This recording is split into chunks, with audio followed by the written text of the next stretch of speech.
trying tea bags in it. Never done this, so we're gonna see how this works. Oh, there it comes. And so I put it on classic. There's also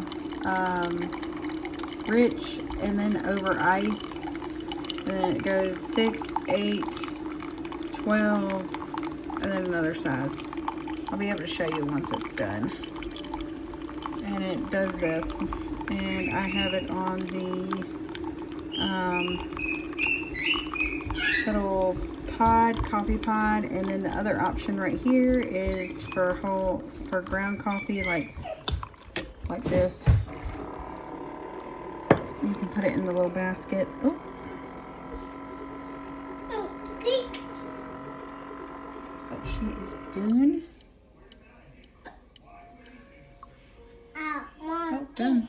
And now you can see, oh, it goes 6, 8, 10, and 12. 6, 8, 10, and 12.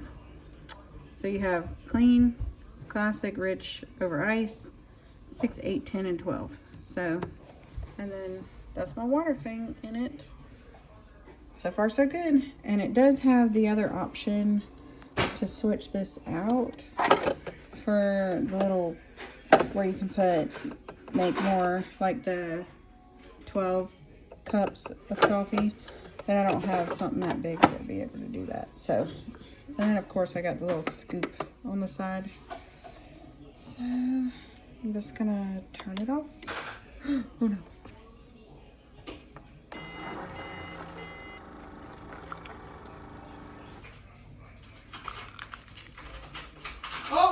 So you have more options when you put it on the little bean one. So 6, 8, 10, 12, 14, 18, 24. Classic, rich, or over ice. Stay the same. So we're gonna see how this works.